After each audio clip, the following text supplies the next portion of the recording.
You're listening live to Rightside Radio with Phil Williams. It's hard to go wrong when you're on the right side. Rightside Radio. Solid, conservative, and just plain right.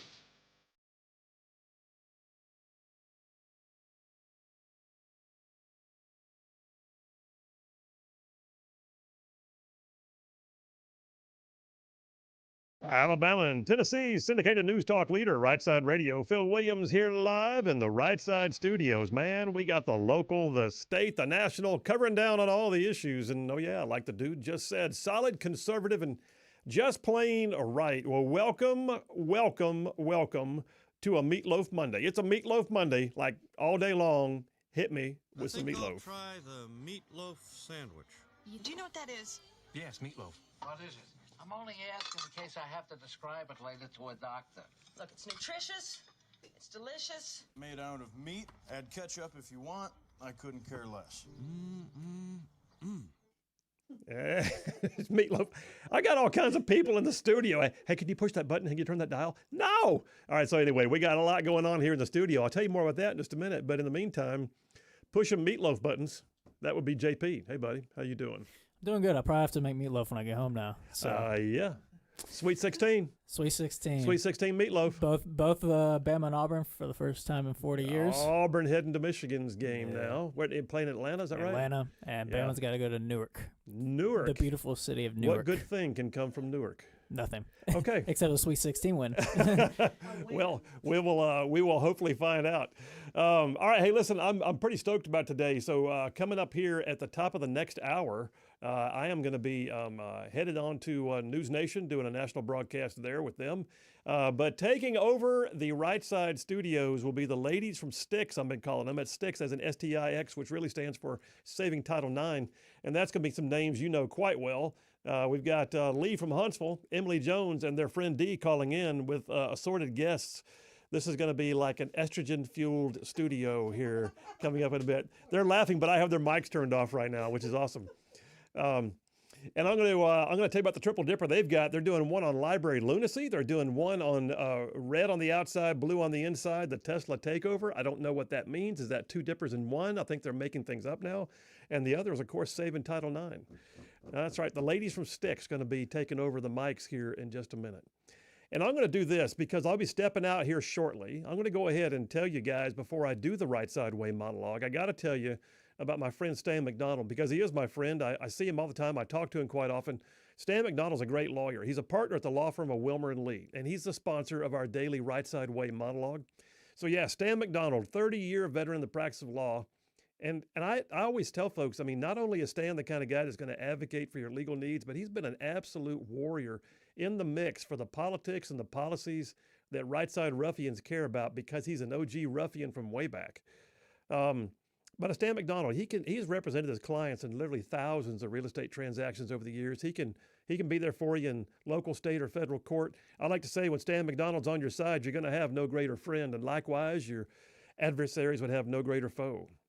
So yeah, attorney Stan McDonald, I'm going to tell you how to reach him. You want to, a lawyer, North Alabama, if you need him, here he is. His phone number is 256-479-3020. That's Stan McDonald at the firm of Wilmer & Lee, 256-479-3020. And tell him you heard about it on Right Side Radio. Oh, yeah, and the thing. I got to do the thing. No representation made. The quality legal service performs great quality service. Oh, God, I lost it totally, JP. I've lost it totally at the end. About halfway through. It's having all these folks in the studio just got me all kerfluffed. No representation made. The quality legal service performs greater than the quality legal service performed with other lawyers. Bam. 6-8. Did my mulligan bring? Oh, mulligan. You didn't count. You don't count that. It's like, okay, never mind. Hey, let me jump on into the Right Side Way monologue. And I got to tell you, this one's a bit of a personal one, but it's one that I felt like I had to tell for all y'all. So this past weekend was awesome.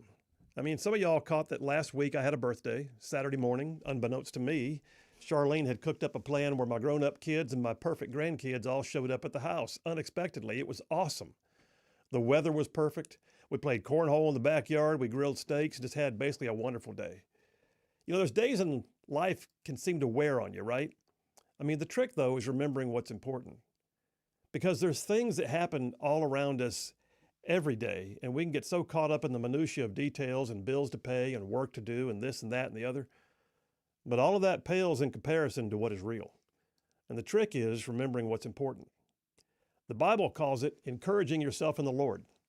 There's a passage in 1 Samuel 30 where David returns to his own village to find out that the enemy has ransacked it and that all the women and children had been hauled away as slaves, including his own wife.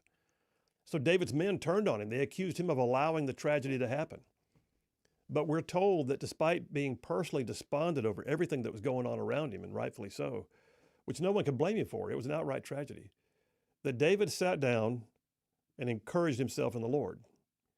Now, I've seen that described as David taking a deep breath and remembering he'd already been through so much before that day and that God had done so much in his life already, and he drew from those previous blessings to give him strength for where he was then. And then it says in Scripture, basically, he stood up, consulted God on his next steps, went into battle, and saved every one of them, including his own family. It's an absolute fact, y'all, that in this life, we will have hard times. We just will. The trick is getting in the middle of it and still remembering the blessings. So having said all that, and as long as I'm being wistful here for a minute, I got to tell you about one of the greatest gifts that was ever given to me. It was one that I totally didn't expect. I did not see it coming. So Charlene and I have been blessed with a full and wonderful life, and we have never gone without, but we have had many years where we had no excess. We were the epitome of poor newlyweds who married for love and not money. We had kids early. We married at 21. I was a dad by 23. Absolutely no regrets. But we made some decisions about our calling early on. We were real committed to Charlene being home with the kids when they were young. It meant that we sacrificed some income, but we also gained incredibly in the way our kids turned out. But we were also committed to working with a ministry called Young Life. So for the first 10 years out of college, I felt like my daily calling was working with teenagers in ministry and counseling. And in many ways, Young Life, I like to say, is still the best job I ever had, but it was also the lowest paying job I've ever had, to say the least. But we were in it, and so we just made do. And at one point, I was doing janitorial work from 5 to 8 in the mornings, working my full-time job from 8:30 to 5, delivering for Steak Express at night, and then doing National Guard on the weekends. God always put food on the table, and our kids never knew that we were living pretty modestly because Charlene just made everything stretch just right. But okay, back to that gift that I said someone gave me. You see, at the end of 10 years, I felt like my calling had changed. I was supposed to go to law school. I mean, law school in your 30s ain't normal, but then neither am I, apparently. So the whole law school thing, that's a story in itself, and I'm still not sure how we got that done. But I turned in my notice to Young Life, and I began working my way out of a job that I actually loved. It had been a long but good decade, and part of me kind of wondered, what had I even accomplished? Had I made a difference? I mean, were there things that I could point to? It certainly wasn't my savings account, that was for sure. At the end of 10 years, I had very little pay, no benefits, and no retirement. And I was working and working and working some more. But to be honest, I think I had also forgotten the blessing. I was measuring my success against my bank account, which is never a good idea. But unbeknownst to me, there were others who weren't going to let me forget the actual blessing. So Charlene and one of my coworkers, they apparently cooked up a scheme. They came up with some ruse why we had to go somewhere, and then we got there, the room was filled with a massive amount of people who had walked with us through that decade. I mean, there were faces I hadn't seen in a while who came back for the gathering. It was more than I could have asked. It was 10 years all packed into one room. But then there was the gift. You see, Charlene and I had lived very modestly, and when I say that, I mean like very modestly. Sometimes we were able to do things but didn't feel like we could do others. One of those things was taking pictures of life, taking pictures of kids, of events, of family and friends. It was like old school days. So for those of you in the modern generation, we had this thing we called film. I know it's new, but you had to buy it, and you had to buy the camera for it. And when you were done, you had to take the film somewhere and pay for them to develop it so that you could see whether or not the pictures even came out right or not. And when you have no money, that gets expensive. Many was the time, y'all, that we felt like we could buy the film, but we couldn't pay to get it developed. So we took all the pictures of the kids when they had their first birthdays and played their little kid sports. We took photos of family gatherings and Christmases and school events. But over time, I realized that I had used film canisters in drawers and boxes and closets all over the house. So one day, I got a gallon Ziploc bag and I gathered up every single film canister I could find, 42 rolls of film containing memories going back a decade. And I told Charlene, one day I was going to get them all developed. But by then, we'd be talking about nearly $500 worth of development. But my friend found out about it. And at my party, they presented me with a box containing every last photo from every single one of those film canisters. It was the most amazing gift, y'all. I mean, suddenly the blessings came rushing back, because you don't take pictures of the hard times. You don't take pictures of the bills that you struggle to pay or the tired feelings you get at the end of a long 60-hour week. Nobody preserves the images of the lackluster or the anger or the defeat. That box of photos, man, it was a box full of smiles and growth and gatherings and outright blessings. I spent hours going through that box, remembering and laughing and then remembering some more. Gone were the feelings about whether it had been worth it. All I had to do was look in that box and know that it was. I just had to remember the blessings. You see, the question is not whether you will have hard times, because you will. The question is, what will you do with those hard times? How do you equip yourself in the process? Because life does get sometimes overwhelming. You can wonder how you got to this place or that place, or why me, or what could have been. I know I have. I mean, just this morning, though, I was reading in Proverbs chapter 24, because today's the 24th day of the month. So Proverbs 24, and I saw that at some point in the past, I had actually marked verse 16. It says this, it says, "For a righteous man falls 7 times and rises again, but the wicked will stumble in a time of calamity." So what's your foundation? What's your core? Because in that same chapter, it also says in verse 10, if you fall apart in a crisis, there wasn't much to you in the first place. Well, part of the overcoming for me is the example I also get from David. I have to sit down, take a breath, and remember those blessings, and then pray, and then go to war. It's a conscious decision. And I don't always do it well, but I try to. I will be in a rough go, a hard spot, a time of need, a crisis of some kind, and I'll talk to God and I'll say, yeah, but Lord, I remember that time when you did that something in my life and it got me through. Or I saw what you did that day. Or I saw what you did in my family, or that time I couldn't explain it, but you gave me strength or you gave me peace. So since you've done it before, I know I'm going to walk through it again today. That's the thing, y'all. That's what I wanted to say today. It is easy to forget to remember. Think about it. It is easy to forget to remember. Norman Vincent Peale once said that we need to ask the Lord to fill us daily because we leak. True words. So I say, encourage yourself in the Lord. That's the lesson from Scripture. Encourage yourself in the Lord. Remember the blessings. And then you pray, and then by God, you get back in the fight. And that's a wrap for the Right Side Way. Well, and there it is. And y'all, I'm serious when I say that. Lesson learned from many a hard day. And I suspect there'll be more. But the reality is this. Encourage yourself in the Lord. Remember the blessings. It is easy to forget to remember. But when you do that, you recognize He's already been there before. Why would He not again? All right, coming up in a minute, the ladies of STIX are taking over the microphone. Y'all stay tuned. It's going to be wild. Phil Williams, Right Side Radio. We will be right back.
And welcome back, everyone.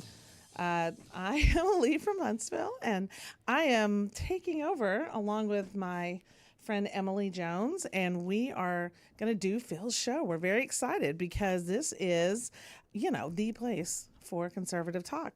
And as he says, it spans south of Birmingham to Auburn, which I hate to admit, and north of Huntsville over to Chattanooga, covering all the area.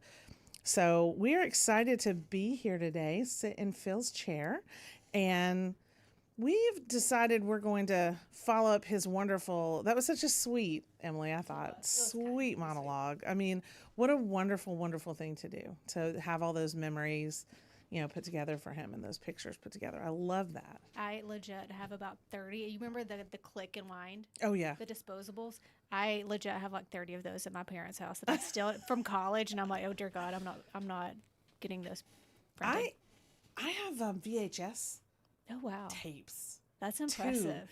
that I need to have it. You can send it all in a box to some company. Oh I yeah, don't know. yeah.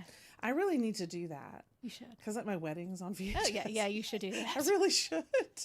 So yeah, my husband, my cousin was videotaping us, and you weren't supposed to in this church do a videotape. And my cousin's like, I'm Catholic, so I'm going to go up in the top and do it. I was like, okay. So we actually do have a videotape of it. But yeah, I love that idea. They did that. So we're kind of taking over, and we're gonna go in a interesting direction with library lunacy, is what I called it. There's a lot going on with the libraries right now. Still. 2 years later. Yeah, over, and it just doesn't seem to go away. We're gonna have on at the 2:30 time slot. We're gonna have on Rachel Homelak. She is. She's been highlighted all the way. They wrote about it in 1819, her issue with a board member in Athens for the Athens Library. They picked it up in Daily Wire, and then she was actually mentioned, and they did a segment on Fox News. Like, it was really surprising. I don't know about you, but yeah, I was pretty surprised that it made it up that far. Yeah. I mean, for a local issue. Yeah, exactly, for that. Yeah, but we're going to have her on to talk about that. And I think people are going to be surprised at the reaction she received from people who claim to be conservatives. Yeah. Claim. Yeah, there's claim a is lot probably of that a better word. Yeah. Yeah. And there's also a lot of things going on at the state level with the library board, APLS. Yeah. There's things going on there we're going to talk about. There's just essentially, there's been a battle for the library space that has changed a lot in the last 5 to 7 years. Yeah, it has. It really has changed a lot, and we've made good headway trying to reclaim some of that, and had a lot of headway in the past 5 to 7 days. Yes, but I would say been on the fight a couple of years in order to make the headway that happened. Yeah, but I think it took maybe 5 or 6 years for people to wake up to what was actually happening. Yeah, and they're still not fully awake. But True. But yeah, we're getting there. Well, we're getting there. Day by day. I just think that people little by little started standing up and going, this isn't right. Yeah. I've had, liberal people in my life, friends and family, who said, we may not agree on much, but we agree on this. These type of books should not be in a public library for children. Yeah, I think so. And people are still learning it. We had our Moms for Liberty meeting last week, and I was speaking about this, and there were 2 men in the room that afterwards said, I had no idea this is what we were dealing with. So there's still a lot of people that have not quite woken up to what's going on. Just the extent, like they know the public schools, but they don't quite know the library stuff. So, and because this has been sort of a quiet, long-term thinking development, I think, on their part. Yeah. We're just going to ease this in. Yep. And then suddenly, a couple of years ago, they were just like, well, yep, we're doing it. Yep, so we're gonna have a great conversation coming up with this mom, and can't wait to see you on the other side.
Hey, all you Rightside ruffians out there, you are listening to Rightside Radio, solid conservative, just plain right.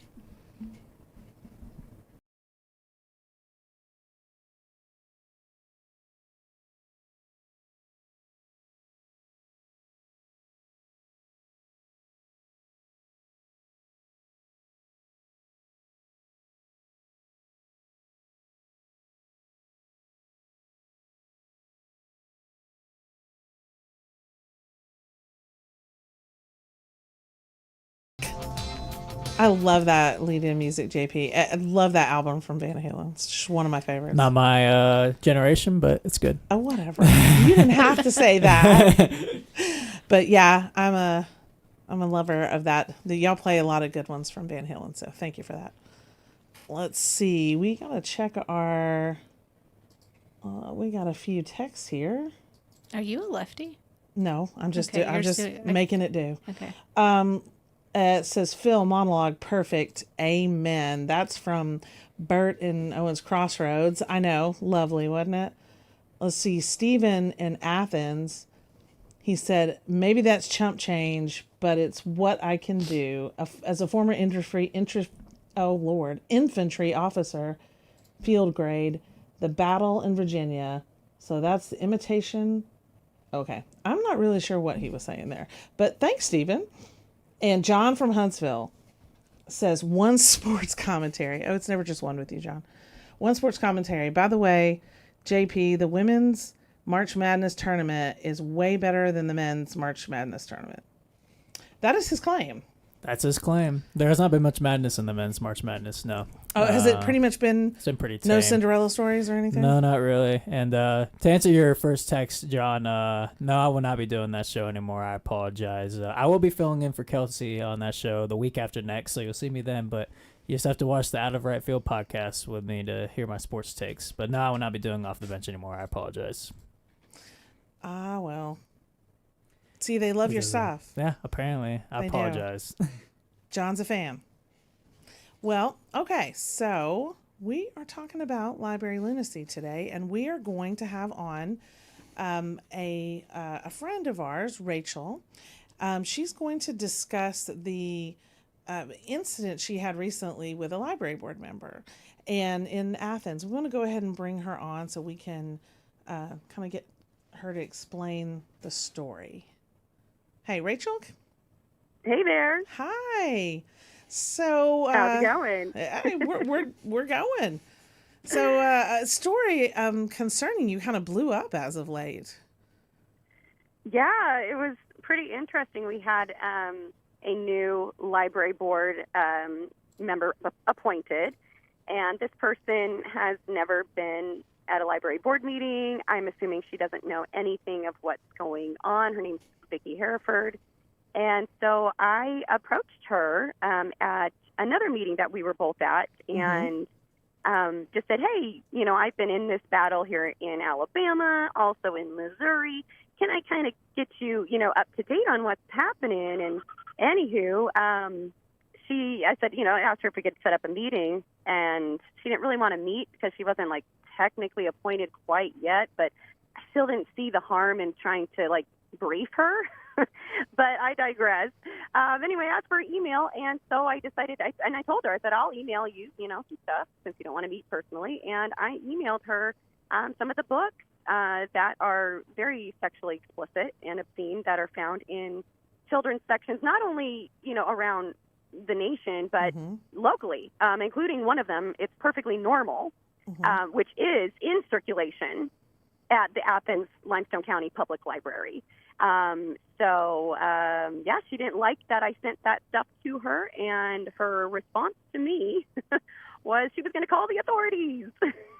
And so, How interesting is it that you sent her a book that was technically suggested at 10 years old?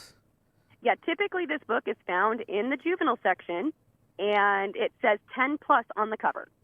And she was highly offended by that. I just find that very interesting that that books meant for 10-year-olds. I mean, it really says something, doesn't it? That it's so offensive. She's threatening to call the police, but yet it's in the library. This was in Huntsville, Right? Madison. Remember when I went with my son and we tested the limits of what kids could do? That is literally the book that my son checked out without me helping him. Like, At he what, got it. 9 years old? Yeah. He got it. He went to the kiosk and he left with it. And like, it's so bad, I wouldn't even let him look at it because it's full nudity of like babies all the way to adulthood, full frontal pictures of naked people. I guess they feel as if since it's illustrations, I guess that so. is not. I mean, but if it was an actual picture, it would be porn. Yeah, 100%. I mean, this is a very descriptive book. And Rachel, I mean, you know all this because you've seen the book, but like I learned things in this book and I'm 40 something years old. It's that detailed, people. Like it's gross. It is absolutely gross. Rachel, do you think she understood that you're trying to inform her of things that happened not only there, but other places that you have, kind of fought the fight in, especially in somewhere like Huntsville, Madison, right next door? Does she understand that you're trying to say, hey, this is what we've been doing, this maybe not just in their library? I'm not exactly sure. I'm still very confused by her email to me and also her response. So what happened is it got picked up locally by 1819 News, but then it got national attention with the Daily Wire. And then from there, it Trace Gallagher from Primetime Fox News, he featured it as well. And so it really went like wildfire. But in her response to me, or her public response to the media was that she's on my side. Right. And I'm like, well, how interesting that you would be on my side, but then acting completely irrational toward me. It makes no sense. Well, Rachel, I know you enough to know the answer to this question, but the audience doesn't. If a normal parent got that response back and said, I'm calling the authorities because you brought this to my attention, they would sit down and shut up. How are you planning to move forward now that she said that? I mean, do you plan to just kind of take a step back and let things play out? I mean, what are your next steps? She laughs as I don't even finish the question. I'm not even known to just take a step back. Absolutely not. Actually, the Athens Limestone County Public Library came out with their own public statement, and they're basically saying that I'm lying, that I never provided the book images from It's Perfectly Normal, and they're trying to play stupid right now, like they didn't see it when Vicki acknowledged that she got both of my emails. So they're trying to play these games and trying to, make me out to be some liar, and it's just not true. So I am going forward with making sure, that people are held accountable. That's all I want. So. And isn't it surprising that a new board appointee, who I think is, if I'm not mistaken, is on the Limestone County Republican board, right? Mm-hmm. And they refer to her as a liberal or a leftist in print and on TV in the national level, which I found funny. Are you surprised that she was not aware of any of this information? I'm not sure. I want to give her the benefit of the doubt, but she's either acting very just ignorant towards everything, which is really disturbing and concerning, especially if she's taking a leadership role on the library board, right. Or she's just playing, she knows who I am. She knows that I fight this stuff, and she's just being difficult. So I'm not sure which one it is. Interesting. Yeah. But she's not like a librarian or anything. No, and for what I understand, I don't think she has any kind of library experience, and it's very disappointing because there were several people who applied for her position who have, degrees in library science, have been, working in libraries for their entire lives. I mean, it's been their entire career, and yet she's given that appointment. Give me a break. Have you asked the board? What is their explanation for that? Why would they put somebody on the board? They double down and say, oh, no, we think that she's qualified, and they give like a list of all the things that she's done or something. And I really don't care. I don't care. I've done a lot of stuff too, but, other people are more qualified for me and other things. And so, that's just kind of how it is. But, interesting. Okay. The fact that you had to go talk to her is surprising. Yeah, I feel like her appointment was an act of retaliation, to be honest with you. So, What retaliation in terms of what? The fact that we've had some issues with the Limestone County, the makeup of the board. We didn't have any representation on the library board. It was only 5 people from Athens City. And then when we fought so hard to have that representation in Limestone County, this is who they give us. They give us these two people who are obviously already causing trouble and stuff. It doesn't represent the citizens of Limestone County as a whole. Right. So Rachel, it just doesn't. I know we've been in this war with libraries for years locally. You've worked this in Kansas, Missouri. I always get the state wrong. Where you came from. I mean, you were actively involved in that there, and then you moved here to Alabama when we were in the middle of this fight. And we always get lumped together. Moms for Liberty and Rachel always get lumped together, and everything's just under the heading of Moms for Liberty. That what happened last week at APLS. I saw text before I came on the show today of, well, is Moms for Liberty doing it? To clarify, what organizations do you belong to? I don't belong to any organization. I am just a stay-at-home parent and a citizen, and a very concerned citizen at that. And that's all that it qualifies me. And guess what? That's all that's needed to qualify me to be able to speak out on these issues. So, that's me. I don't claim, to be a part of any group. You're very effective at being Yeah. going after the libraries as just a stay-at-home mom. I mean, you've rattled cages and made national news just by sending an email. So you're pretty good at this game. I think we can probably take some lessons learned from you. You're on a mission. I can tell. Oh, I am. And like I tell people, I'm a redhead. Don't mess with the redhead. Well, that's the truth. Well, I just really appreciate you coming on and talking to us about this, because it blew up really suddenly, and I really wanted you to be able to kind of give the backstory that couldn't make it into the full story. Yeah, there's a lot of information that's not being said, and there's a lot of dishonesty going on. And so again, my priority is the truth, transparency, and just making sure that people are held accountable. So. Well, thanks for fighting the fight. Our kids are worth it. Oh, absolutely they are. I fight so they don't have to. I love it. Exactly. I love it. Well, thank you, Rachel. All right, guys, we're going to take a quick break, and then we will be back on the other side to talk a little bit more about library lunacy, maybe on the state level.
And we're back.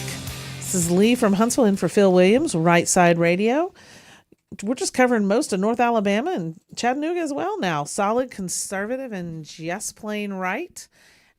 We're talking about library lunacy. We just had a guest on speaking about her experience just trying to have discussions with library board members. Not easy. Speaking of library board, I've got Emily here with me, Emily Jones, and we're going. We had quite a few people go down for this public meeting. So the APLS had a meeting.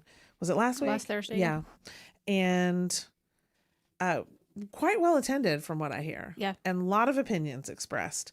But surprisingly, I think, or most people were surprised by the fact that Nancy Pack, the head of the APLS, she offered her resignation, but then for 6 months from now, quite a long little parachute there, but was summarily fired on the spot. On the spot, yeah. Tell me kind of your feelings about what happened there and how the APLS has been working. I mean, there's been some changes in the overall demographic of the board, and what kind of an overall change in direction, if you will, and especially now that Trump's come into office. What do you think are the biggest changes? I mean, I think they've had, like you said, there's been a complete shift of the APLS board in general. You know, when we first started getting involved in this, it was very left-leaning, very much ALA aligned, didn't want to get rid of anything. In this red state? In this very red state. Interesting. Yeah. But through a lot of efforts, you know, Moms for Liberty, Clean Up Alabama, and then just local citizens really getting involved and pushing back, the board's changed a good bit. You know, Amy Menton from here in Gadsden, she's on the board now, and she's a very outspoken conservative. Mm-hmm. There's several other ones. They're not in our area, so I don't really remember all their names. And we've got John Wall, the chairman of GOP, is now the APLS, I guess president is technically his title. So we've had a lot of cleanup that's definitely helped with policies that have helped at a local level. But Nancy's always been the issue. Yeah. She seemed to be a big part of championing keeping all these books in front of the kids versus trying to understand what's age appropriate and what isn't. Yeah. Yeah. She's, and very much like John, aligns value-wise with that of Moms for Liberty. Nancy very much aligns with read freely and the right to read, that any child should be able to access anything they want anytime without parental involvement whatsoever. So I always find it funny that Amy gets targeted for being a member of Moms for Liberty, which, by the way, she's not. And I know that because I have to approve every single membership, and she's never submitted one. So it's funny that Read Freely comes after Amy because she's got those similar values. But it's okay that Nancy Pack aligns with Read Freely. I would think a lot of Alabama, we're a red state, would align with Moms for Liberty's values when it comes to the library, for goodness sake. Yeah. I mean, you've been there when we've presented these books, talking about it's perfectly normal and watching literally jaws drop when you crack open that book. And I'm not exaggerating. It's 2-year-old boys and girls all the way up to like 80-year-old men and women, completely naked, full frontals. And when you show that to a normal person, they're appalled because it's disgusting. Yeah. Yeah. So there's a couple of pictures in there that I was like taken aback. Yes. And, you know, I am not young. I have, you know, multiple children. I've been married a long time. Yep. And I was a bit like, like it was just, you know. Yeah. I mean, I describe it when I present to groups and I'm talking about these issues. And I always talk about this book because it is available to children. Right. My son was able to get this book. Now, he didn't look at any of it. I prevented him from looking at it because it's extremely disgusting. But when I talk about this in front of everybody, they align with us. Right. Even when I've shown it to other people who claim to be, you know, liberal, Democrats, whatever, and I show it to them because they say, well, they're saying there's none of these in there. And then I show them that book. Yeah. They're like, like it's a sex ed book. Yeah, it really is. That's really how I describe it. It is a sex ed book that its proper placement is in high school sex ed classrooms. That is it. Well, they called it on 1819. They called it a tense ending. What had been a 3-hour meeting when she was shown the door. But well, bye, Nancy. Bye, Nancy. You don't have to go home, but you can't stay here. That's right. So we need that on a mug. Yes, we do. Bye, Nancy. But also, before we take a break, I wanted to just ask you about the new policy at the Huntsville-Madison County Library requiring children to have a parent's permission for what they check out. Like a parent has to go in now and kind of reestablish a library card for a child and say, okay, they can check out up to this level, young adult or just children or all the way to adult or whatever. And to me, that just sounds a lot like common sense and good parenting. But apparently it still upsets people. No, it upsets a lot of people that my 10-year-old can't make decisions for himself. I have to do it for him. Like it's called parenting, and we have forgotten how to do that in our society. We have passed it off onto every government entity out there. We're reclaiming our role as parents, and the government is going to support us in doing that. And we're going to start it by establishing boundaries for library cards for kids. Plain and simple. And that just seems like very much common sense. I cannot imagine why anybody would care. But I did hear a lady stand up at the Huntsville-Madison County Library meeting and state that her niece was raised by Christian conservative parents, which you're going to have a lot of in the state of Alabama. And she just felt, oh, she's so robbed because she didn't seem like she was wanting to do the adventurous look into all the books. She was cautious and was making sure everything looked appropriate. I'm like, well, that sounds right. Yeah. And but she was saying, I just felt so sorry for her because her parents. And I'm like, this is why we have to have this. Yeah. Yep. All right, guys, we will be back to start another dipper.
You're listening live to Rightside Radio with Phil Williams. It's hard to go wrong when you're on the right side. Rightside Radio. Solid, conservative, and just plain right.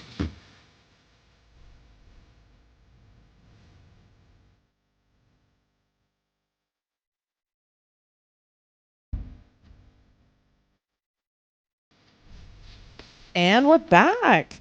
This is Lee from Huntsville in for Phil Williams. Right Side Radio Studios, local, state, national, all the issues are solid, conservative, and just plain right. And we have been talking about library lunacy. And before we move on to the next dipper, we had a call in from a wonderful lady. And we're going to have Amy Minton on. She is on the APLS board right here. She is from right here in Gadsden, and gonna kind of have a quick conversation with her. So, Amy, thank you for coming on. Thank you for having me. Thank you very much.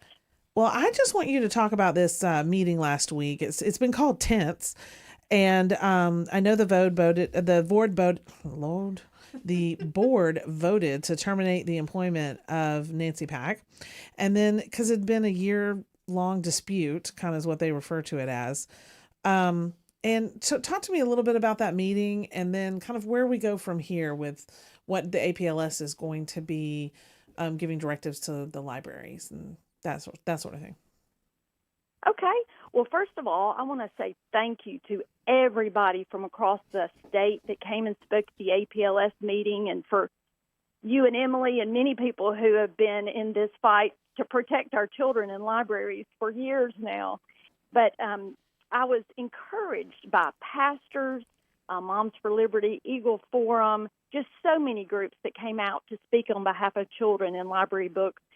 And I also appreciate the hardworking librarians and across the state of Alabama. And I will go on to say 90% of the libraries have updated their policies, and they have moved sexually explicit books or weeded them out, just as we've requested them to do. But there are a few libraries, about 10% in the state, that will claim to not know what sexually explicit is. And I think that is the point. If I could get one thing across, it would be, I don't know if they just aren't aware or if they did not get the email when it was sent out, but sexually explicit is clearly defined in Alabama Code 13A-12-200 or 13A-12-190. And so it's really not that hard. And if you take any book in the library, for example, the one Sex is a Funny Word, if it talks about any of the words that are listed in the Alabama Code under sexually explicit, it should be moved to the adult section or weeded out. So it's not hard. So like that book, Sex is a Funny Word, talks about masturbation. So on that one thing, it should be moved to the adult section. There should be no question. Some people have even said, some of the librarians, some of the library staff have said, yes, but we use it under education or instruction. And there is nothing in the code that gives an exemption to include books in the children's section about sex, particularly sex education or instruction. So it's really an easy concept if you just, help us get the word out to look at the Alabama Code on the definition of sexually explicit. And so that is one of the things that a lot of the individual people at the meeting left with was the pieces of paper that tell them to go into their library and pass out these forms that tell what the Alabama Code 13A is. And so hopefully we're going to see a lot of quick change on this, that there is no confusion. If a book talks about, mentions sexual intercourse, nudity, masturbation, any of the words that are listed in this code, they are to be moved right then to the adult section or weeded out. So do you think now that's just going to be more difficult for them to claim that they don't know what the state means by, by calling something porn or by calling something inappropriate? That's just going to kind of seal that up and say, you understand what it means. And at this point, are you going to look at defunding the ones that keep refusing? Yes. And I think it's important that all of us, as soon as we see it, like the other day I was coming back from Montgomery and I read 2 articles from 2 different news sites, and both of them said, but the library code doesn't tell us what sexually explicit is. I stopped, I pulled over on the side of the road right then, called those 2 reporters, and I said, can you please look, and I sent them the link, can you look at Alabama Code 13-A-200? And we went over it together. And they said, well, okay, it does say that. What do you want me to do with it now? I said, go back and retract your article and put the information in there. If it mentions any of those words, it is sexually explicit. So I think it's going to take each of us continuing to do that, each parent, each grandparent. You know, people say, well, what can I do?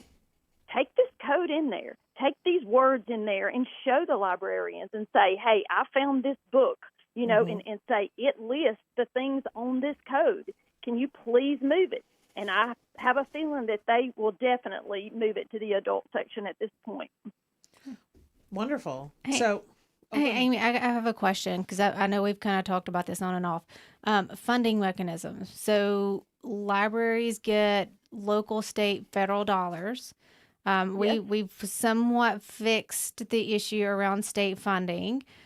I believe the executive orders now are fixing the federal funding, but let's say somebody goes in and they do exactly what you've asked and the library's not complying. How do parents or grandparents, whomever, take that situation and then elevate it so that then the funding discussion can take place? Is it just through an APLS meeting, or is there another way to raise those concerns? Well, just as you stated, definitely take it to the librarian first, the library director, and most of them, I think, once they see this, and now that they're well aware of the state Alabama code, I think they will move these books. And I have heard just in the last 2 days of people saying they're moving books to the adult section because they clearly understand now that it is written out in state code again, Alabama Code 13A-12-200. And if they will not move it then you definitely bring it to the APLS meeting and make us aware of it. And, you know, what we want is for all libraries to be in compliance. And we want to bring more money into our libraries to, you know, to have better books. And I know several of the libraries here in Etowah County are doing amazing things this week, just bringing in all kind of speakers because it's spring break. And that's what we want. We want to have children to be children, and we want to fund our libraries more. And so that's what we're hoping. right. Yes. Well, I think that with this guidance, there can't be any question anymore on what's That's allowed. exactly right. There's just no more. Yeah, there's no more questions. So I think everybody just needs to pay attention, and if you see something, then you need to say something and you need to let people know. Exactly. And I think so many of us have said it for so long, we just take for granted that everybody knows about the Alabama Code 13A-12-200, but they might not. And so I'm going to ask the APLS to send it out again to all the libraries so that there is no question on the definition of sexually explicit, because it is clear. Right. And it is clear that it is not for education or instruction, especially not sex education or sex instruction. Well, amen. Yeah, I think this is clear, and I just love the changes that I've seen at the APLS when you were brought on board, when John Wall was brought on board. I just see such a change in direction, and just wanted to thank you guys for all the hard work you've put into that, because it's made a real difference. Well, thank you, and thank you to all of the people, the pastors, the churches, the grandparents, you know, just the individual moms, dads, everybody stepping up and speaking out, because that's what it really takes, is individual people standing up and speaking out. So thank you all. Well, we appreciate you, Amy. Keep doing the good work. Can I say one last word? Of course. You all are wonderful, but at this very moment, my favorite person on the show is John that gives the grade. So remember me, John. Oh, look at you trying to get a good grade. I'm just kidding. No, you aren't. He's laughing to himself, I'm sure. Well, thank you, Amy. I appreciate it Thanks, so Amy. much. Y'all Thanks later. for coming on. All right, bye-bye. Bye. So we're going to take a quick break, and when we come back, we'll move on then to talking about issues with Tesla and the Tesla takeovers and the direction our country is taking, because it's getting scary. Getting. Yeah, it is scary. Yeah, for sure. So we will see you guys back in just a few minutes.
And we're back.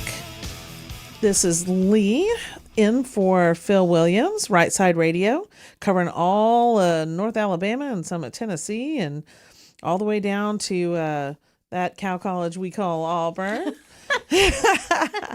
Yeah, I'm determined to get an F from John today. That's all there is to it. You're going to get us kicked off of WANI down there. I'm kidding. I'm kidding. It's a good college, but, RTR. So we were talking to Amy Minton, and that was a great conversation. I really enjoyed her calling in. We're going to move on to a second dipper, and we're going to talk about the Tesla takeovers that happened last weekend, as well as they've got them planned another one this Saturday. They're planning them all through April, and kind of the escalating violence that's starting to happen when you have members of Congress supporting these type of actions, and you have people becoming more and more violent. We talk about that one we just saw, Emily. All right, so I'm going to read it. So it's, I can't say this word correctly, incendiary devices. Bombs. There you go. Just go with simple words here. Bombs found in the Tesla showroom in Austin, Texas. And I think there was another one I can't find it to confirm if it was the same location. But basically, we went from keying Teslas and spitting on them to we're just going to place bombs in Tesla showrooms to boycott Elon Musk and kill innocent people. I can't quite make the connection between how this proves anything other than you're crazy. But where did they think this was going to go? Where do they think it was going to go when you have members of Congress saying, oh, for my birthday present, I want to take down Tesla and I want to take down Elon Musk? And it was Jasmine Crockett. Yeah. And when you have people just saying, keep it up, it reminds me a lot of way back when they were saying, get in their faces and tell them they're not welcome. And, when you start doing stuff like that, and when you have these groups like Indivisible, which is who was over all of these Tesla takeovers in different states. It seems like they've got a division in each state. Yeah, they do. Each congressional district, to be exact. Oh, well, all right. Yeah. And I just think that it starts to become very dangerous. Yeah. You know what it reminds me of? What? The Summer of Love. That's true. When BLM burned it all down, and it's a mostly peaceful protest. So this is mostly peaceful. Yeah. Until people are blown to pieces. Right. Exactly. In a Tesla showroom. Yeah. This is a car company. These are people who own, individuals who own cars. These are individuals who own dealerships. By doing all this stuff, you aren't hurting Elon Musk. Maybe somewhat with a lowering of stock value, but that isn't going to last. No. But what you are doing are hurting people, citizens. I've seen videos where a woman was driving and somebody pulled in front of her and stopped in the road just to get out and yell and scream at her. Yeah. I mean, that's frightening. It is. Well, and what's crazy to me about all of it is most Tesla drivers, owners, are more left-leaning. Yeah. So I just find it so fascinating how quickly they turn against drivers of a Tesla vehicle because you don't like what Elon Musk is doing. Like the car's already... So what was it? What was the Sheryl Crow that sold her Tesla recently to get back at Elon? And I'm like, he's not impacted by you doing that. No, not at all. This is virtue signaling on their part. But what I don't understand, or I think is interesting, it's all about the message. Yeah. And what is the message? Well, before, the message was we have to drive electric cars to save the planet. Yep. Which I don't really believe. Yeah. But considering the amount of minerals you have to mine, the amount of dangerous things you have to combine to make this battery, and these people setting these Teslas on fire, those burn forever because it's hard to put them out. Yep. And so obviously, now they're screaming, "Oh, don't buy a Tesla." And so I've seen some people selling theirs and then getting a gas car, and I'm like, you're just making our point. Yeah. It was all fake. Yeah, exactly. And so they just turn on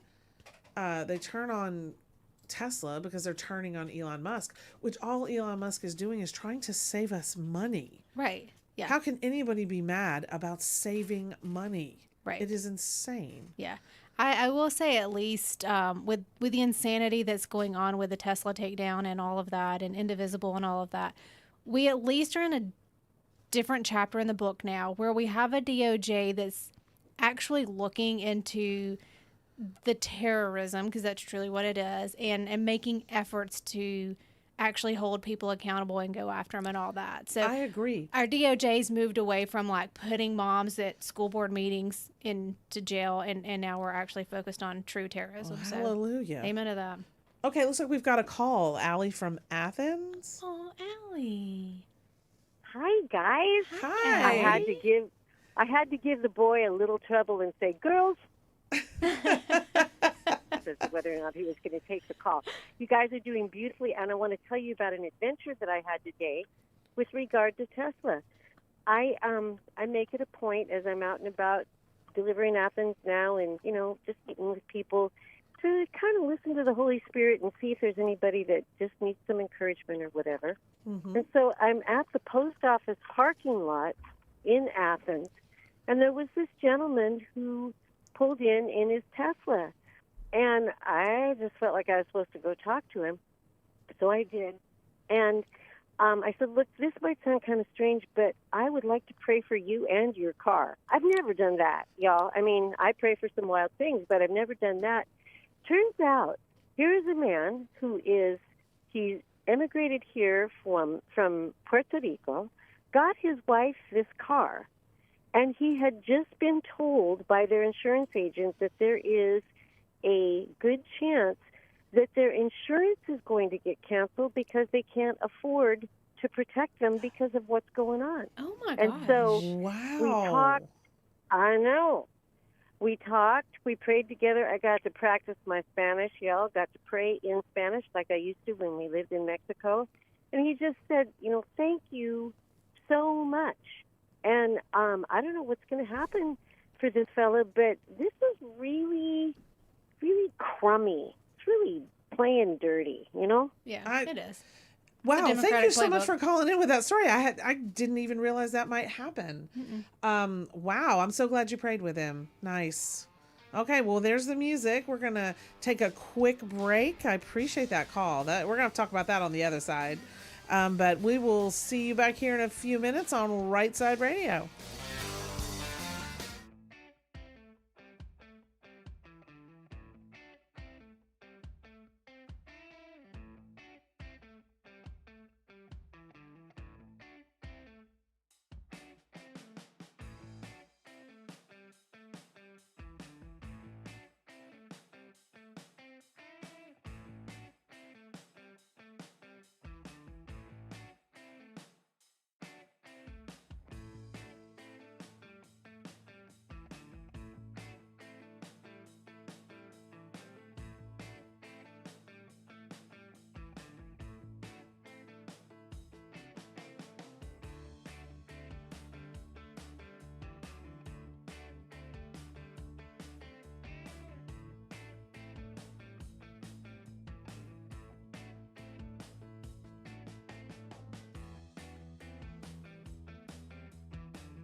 Hey, all you right side ruffians out there, you are listening to Rightside Radio, solid conservative, just plain right.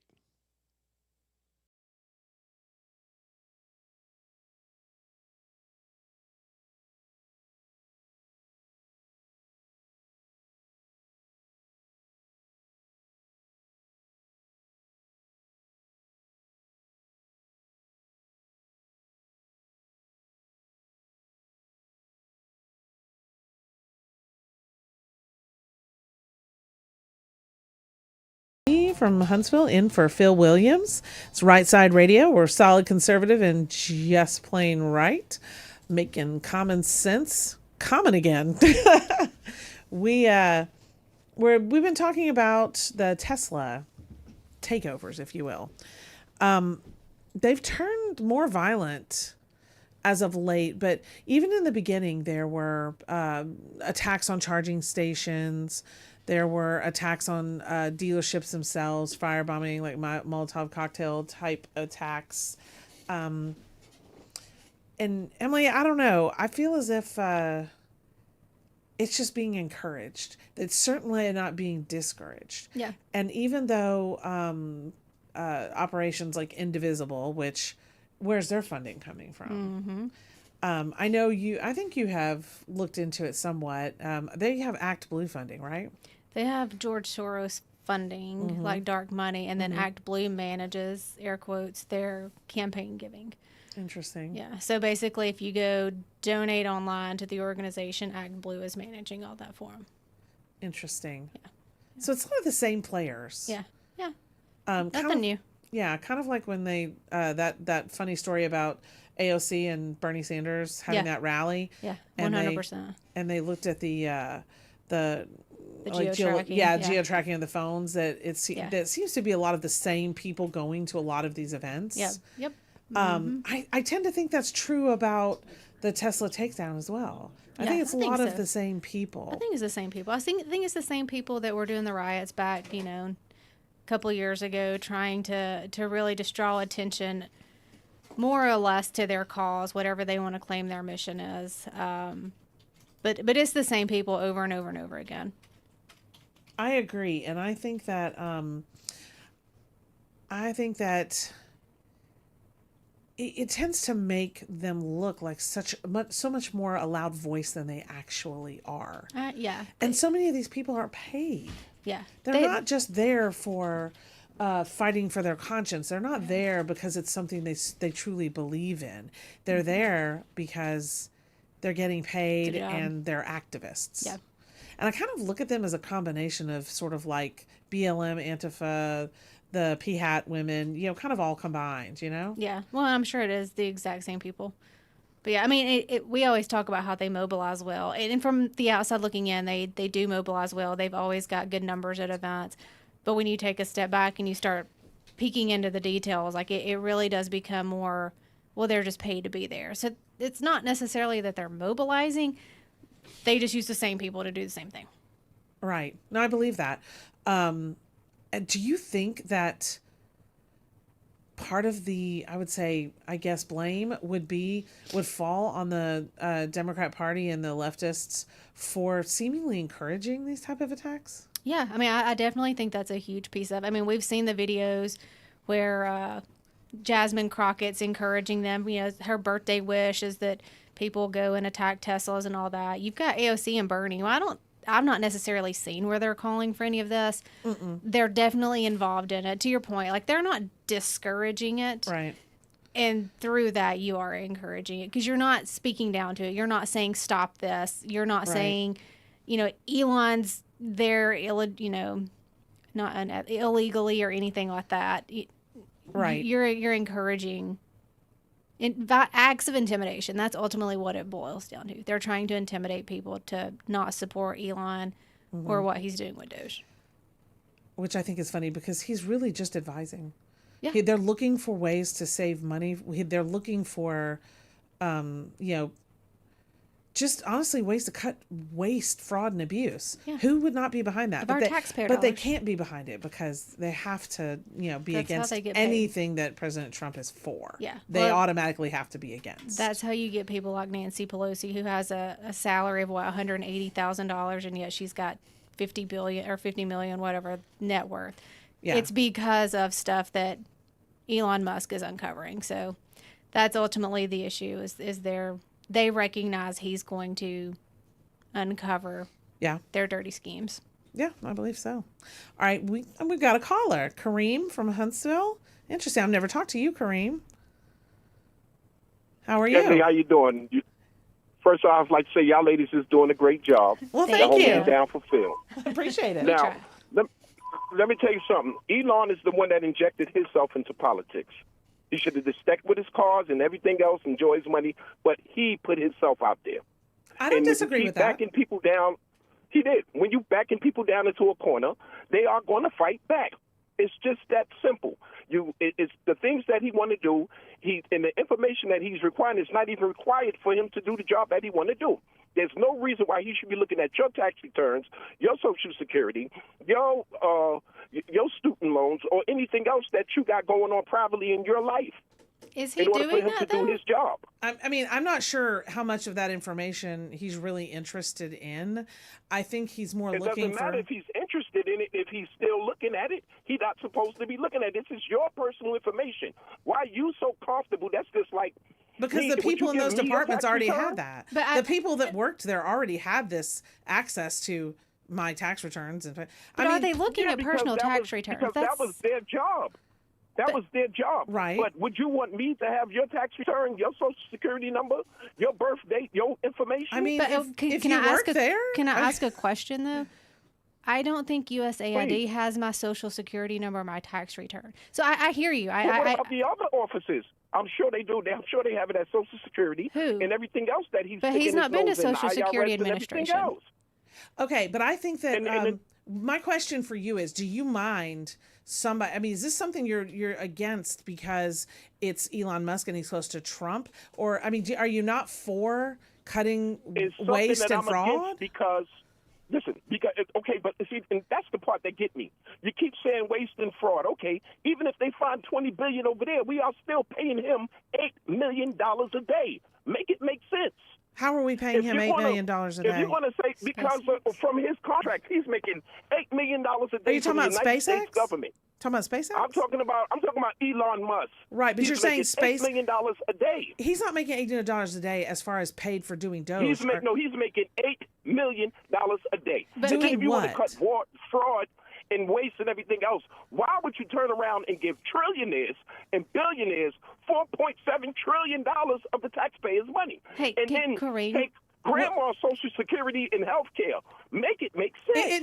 Nobody's Social Security or health care has been affected one iota. What I'm asking you is, what are you talking about? That's He's getting yet. paid that. What do you mean he's getting paid that for? What? I'm talking about he's getting paid between his contracts and what he's supposed to do for the United States government. He's making He's not making money off $8 Doge. a day. He's not making money off Doge. He's saying off of SpaceX. I mean, for God's sake, his company just went up and got our astronauts and brought them back.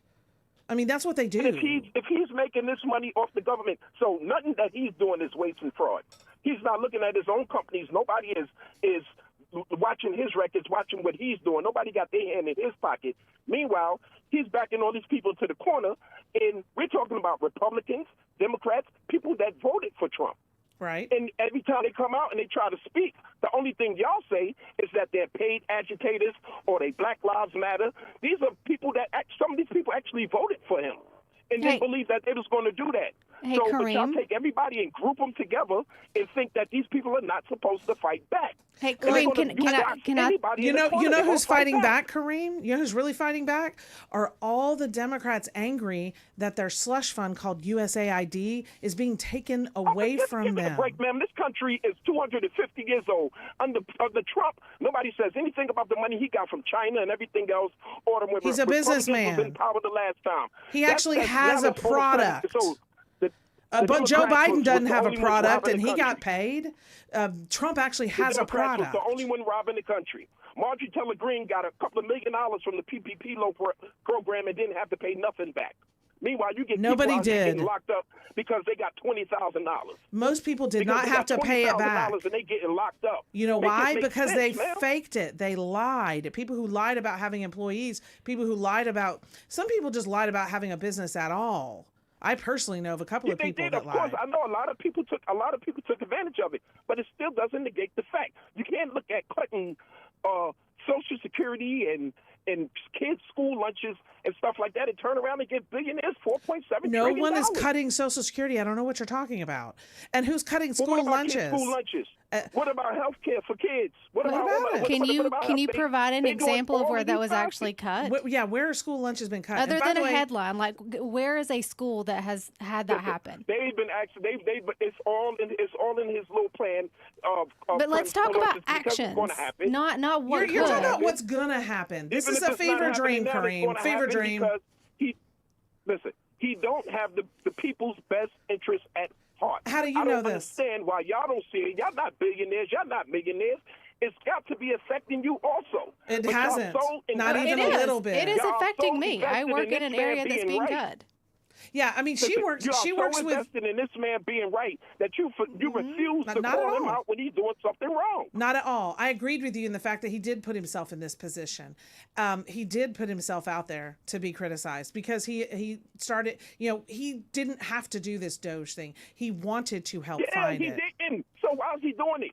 But to help save the country. Getting richer. But it's Because to okay save that the people. country. He don't give a damn about this country. Of course he's he not even does. from America. It But is he's an okay that American people citizen. speak Give a back, damn about though. this It's country. okay that Stop. he's mad. Stop. Our whole issue is Stop. you can't be violent in speaking out, Right. and that's the whole topic. Is Listen, you can't be it's violent human and nature. destroy someone's property. Yeah, Right. listen, exactly. But it's human nature. You back people into a corner, and then y'all not explaining to them at all what's happening.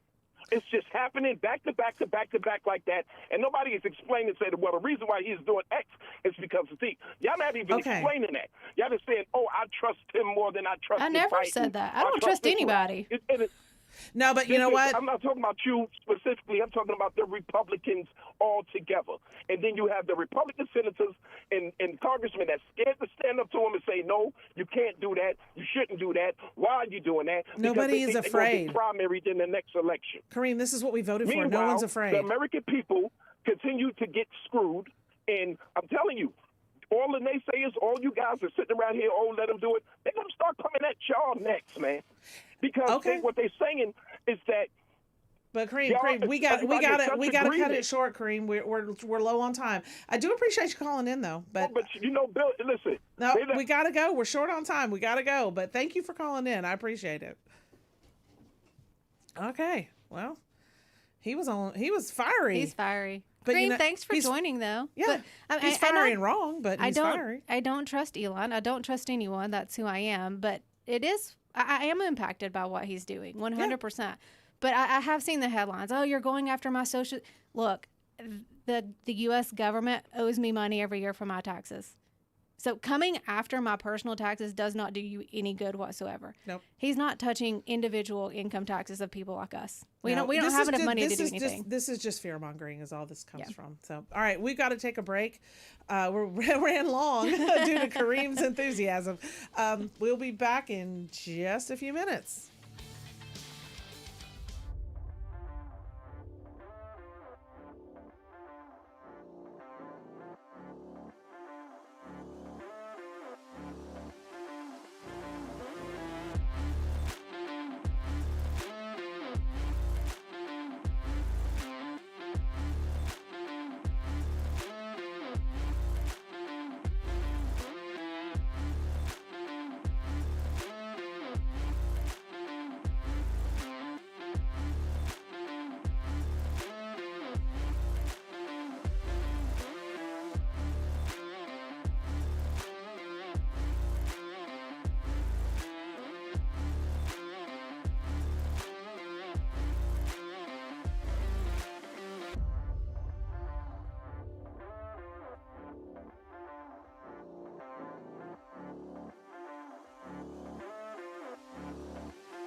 And we're back. This is Lee from Huntsville, and Emily Jones is joining me. We are covering Phil's show today, and wow, that was a fiery call. That got a serious reaction on my first time ever co-hosting, and Kareem, you made it memorable. Thanks, buddy. Yeah, I've co-hosted many times, or hosted many times. I've never had Kareem, so I feel like it was a rite of passage there. David from Huntsville says Kareem being that upset means we are on the right track. Yeah, usually that is what happens. Honestly, you're over the target when people are screaming. Brian from Decatur said, I'll be straightforward with you. Whenever I hear Kareem is coming on, I just turn the channel. Don't turn the channel, Brian. Don't turn the channel. He said the ignorance just makes me dumber. I can feel my IQ deteriorating like I took half a bottle of tequila. Oh, Brian. Mike from Muscle Shoals said, for the love of God, hang up on him. We got some great texts today. Jeremy from Madison, you ladies did a good job talking to Kareem. And he put in quotes, sheeple. Yeah, I think Kareem likes being contrarian, honestly. I think he likes upsetting the apple cart. Can I read mine? Please. Because this is our text group that Laura and I are in. So our phone's on silent, and I checked them during the break, and there's about 80 of them in here. You can tell he gets his info from mainstream media. This guy is delusional. 100%. And then unhinged with about 30 explanation points. And then, of course, the typical, this is entertaining. Y'all keep it up. Brian from Huntsville, Brian S. from Huntsville. I like this, what he said. Kareem, passionate, wrong, always crazy. Here you go, Kareem. You're getting quite the response. I have a feeling that's what he was going for. Stephen from Athens, mostly because of programs that Kareem seems to support. Wait, Julie from Marshall County said, oh no, you fed the pigeons. I am loving these texts, guys. Keep them up. Kathy from Madison said, I'll let the caller Kareem have my social security number if he cuts $1 trillion from the budget and waste, fraud, and abuse. Agreed. I would agree with that. Me too. Good call, Kathy. Me too. And Richard from Madison. Wow, Kareem thought he was going to run you ladies over. All he showed was how many boxes of Kleenex he needs. I think that our time with Kurt Cameron at the library hardened us for moments like today. Oh, yeah. And I've just, I follow politics very closely, and Kareem isn't running over me. No. Neither you nor I have a personality that can be run over. It's not possible. Did you say we had a caller on the line? It's Mike from Huntsville. All right, Mike. How are you? I'm doing well. How are you? We're making it. I wanted to apologize to you ladies for having to put up with cream puff. He is such an idiot. He has no idea what's going on in this world. And if Phil Williams was on the line or on the mic, he would have never called in because he would have tore his britches up. But he took advantage of the fact that you ladies were there. And I can't believe that he did such a thing. Well, I do, but anyway, it was fine. We held our own. We held our own just fine. I don't think it was very disrespectful. Yeah, I feel like, and was bullying. I think he enjoys making a scene. I think he enjoys upsetting people, and it's not going to work. I know. But thank you so much for calling in. I so appreciate the kind words. You handled it quite well.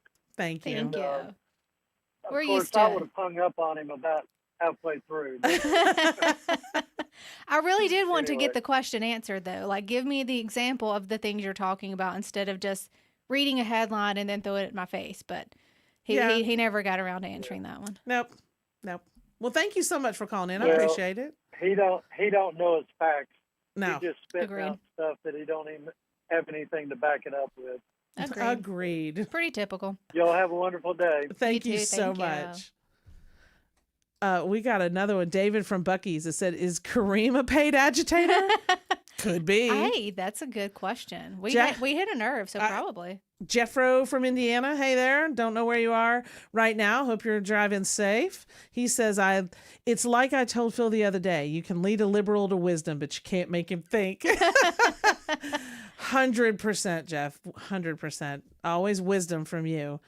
And TL from Huntsville, still praying for Kareem, but talking fast with a forceful passion doesn't make the facts accurate. I'm worried about where he gets his source material.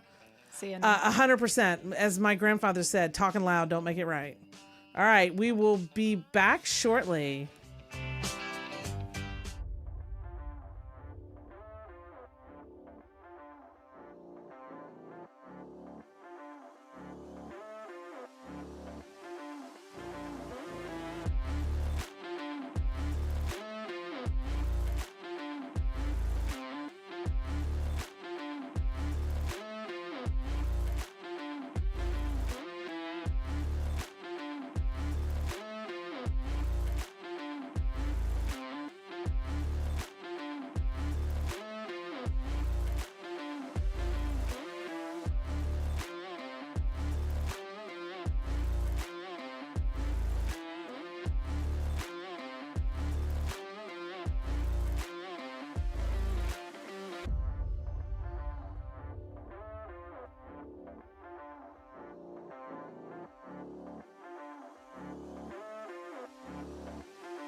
You're listening live to Rightside Radio with Phil Williams. It's hard to go wrong when you're on the right side.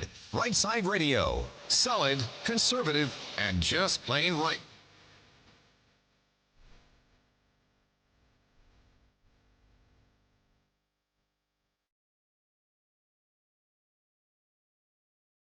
And we're back.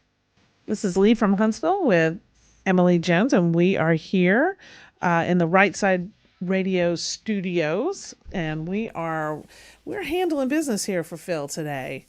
And we had an interesting call previously with Kareem. He always, I'm just glad he finally called. I've hosted this show many times. He's never called in. Oh, really? So I feel as if it was a rite of passage and I got it.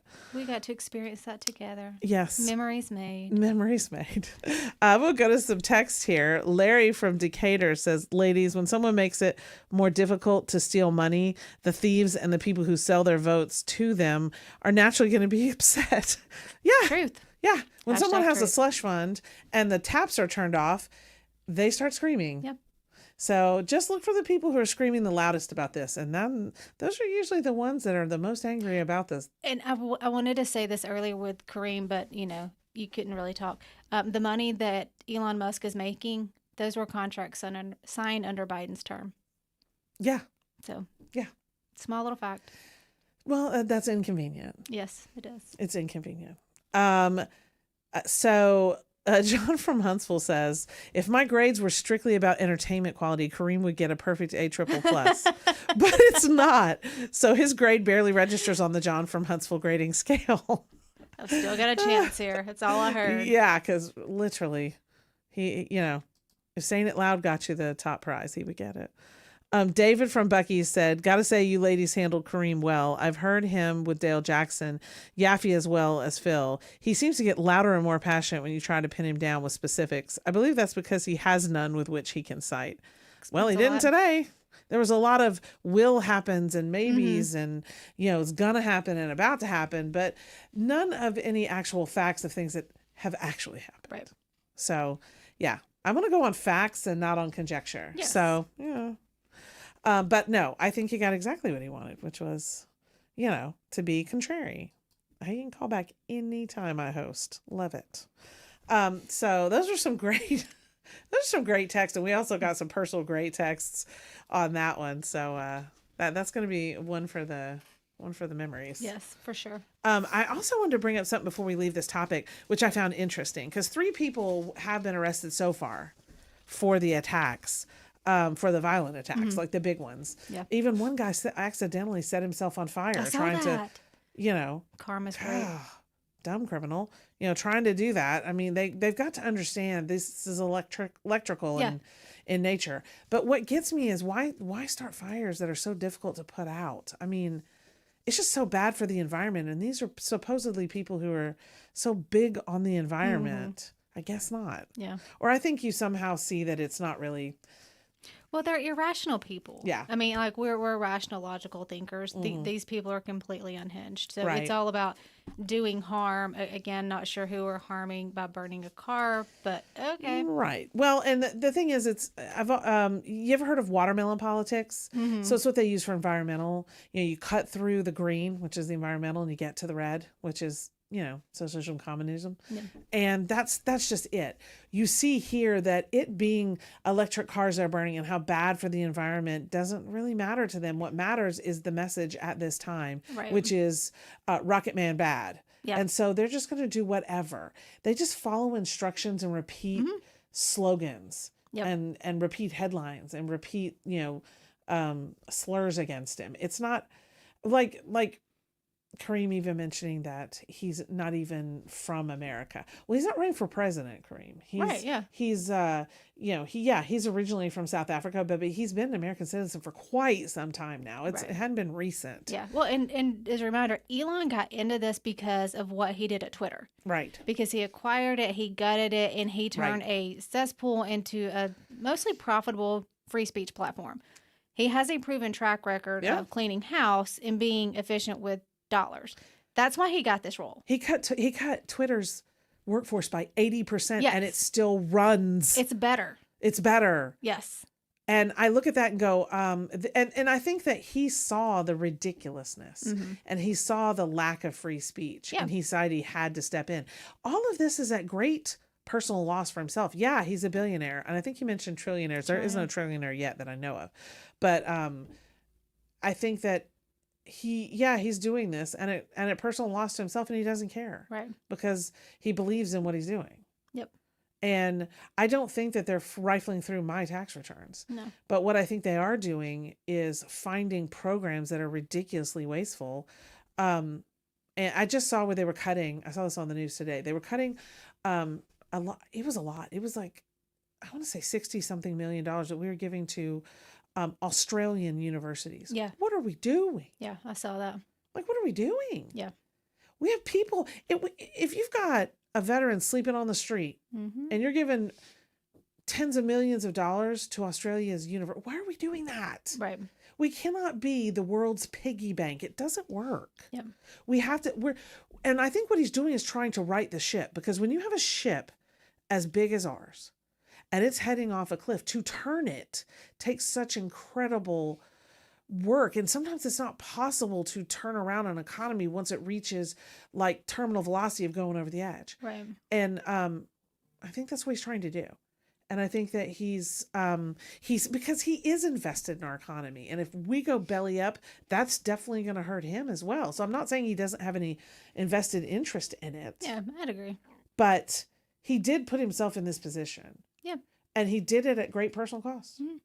Yeah. But again, the issue is not whether we like what Elon's doing, if he has a right to do it. It's the response is violence. Right. And that's never the answer. It's Exactly. not peaceful protesting when you're burning down establishment and placing bombs in places. Right. That is against the Constitution. That is illegal. That is what we are saying. That part has to stop. If you want to hate Musk for doing it, go for it. I don't care. But you cannot cross that threshold of taking a violent approach to pushing back on him. And I think, as we've seen, leftists as a whole don't mind adding some violence in if it gets if it gets the job done. Yeah, and threat and intimidation is their MO. Yeah, it 100%. really is. And we've experienced that firsthand. Oh yeah, for sure. Well, okay, so let's go ahead and put away the Tesla trouble. We've talked about it, long enough, and we're going to move on in the next segment to a subject that's kind of near and dear to our heart, which is saving Title IX. And really, we don't have to worry about saving it as much anymore as we have to worry now about maybe states and individual districts that just want to buck the system. They don't want to abide by the new edicts from President Trump. They don't want to basically this is what the people voted for. People don't want their daughters playing with, and competing against boys and men. They just don't. Yep. And we want girls' sports to be for girls and women. Yep. Period. And there's just no other, to me, there's no other way to look at it. I just cannot, abide girls losing opportunities, losing scholarships, being injured, and being shamed by their schools and universities for just wanting to compete with other girls. Yep. So we're going to talk more about that and some things that are, going on right now, and kind of discuss where we're at nationwide. And we're going to bring on our good friend, Dee Worley, who is a former NCAA national champion and athlete who has a really good understanding of this subject. So we're going to be bringing her on shortly. So we're going to take a quick break, and then we will be moving on to our conversation with her. And we're going to talk more about what all the states are doing right now currently. So we will be back soon.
And we're back.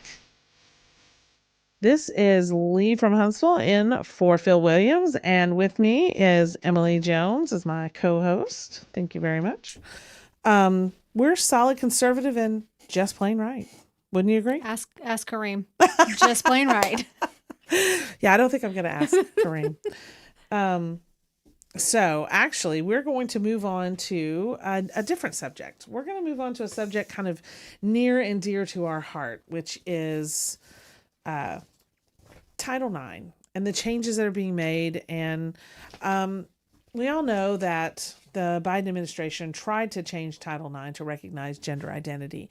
That was stuck in the courts for quite some time. And then once Trump won the election in November, it just kind of all fizzled out. I mean, would that be not how you describe it? They just removed the language and moved on with it because they knew it wasn't going to happen. Yeah, they saw the writing on the wall and pulled it back. Right. So, but if you think that means that all of a sudden every state in the union was just enthusiastically supporting, and making the changes, you'd be wrong. You'd be wrong. I know that NCAA did change it, but they've tried some dirty tricks. But now, have the Olympics changed it yet? They've not, have they? No, they put it up into they I think said it's up to each individual sport. Okay. But we actually have a former junior Olympian and college national champion, NCAA, which is my bestie. Dee is on the line. Hello. Hello. I was never a junior Olympian, but that's okay. I'm sorry. Just take national the promotion. team. National team. You were on the national team. Yes, that's correct. Okay. Sorry. I get things wrong. So we were talking. We were talking about the changes that have happened. The Trump has put out edicts to all these states about what they're supposed to be doing considering Title IX, how they should be approaching it. Yeah. And he has said that transgender athletes, I believe transgenders who were born biologically male are not allowed to compete in female sports. I don't think anything's been said about the other direction, but that's not exactly a problem. Mm-hmm. So I was surprised to find, because I thought, once he put that out there that, the states would have to comply, right? I mean, the federal trumps state law. We've always heard that, especially from Democrats. There's a supremacy clause in federal trump state.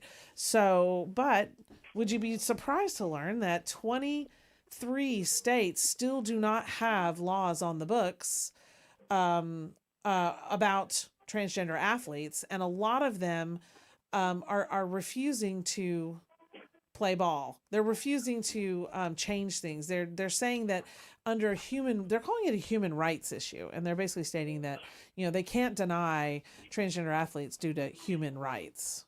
So, are you surprised that still that many states don't have laws and are seemingly unconcerned about the demanded changes? Well, I mean, first of all, the fact that they don't have laws, to me, speaks to the fact that there was never any confusion about the difference between a male and a female before. So there was no need to really establish.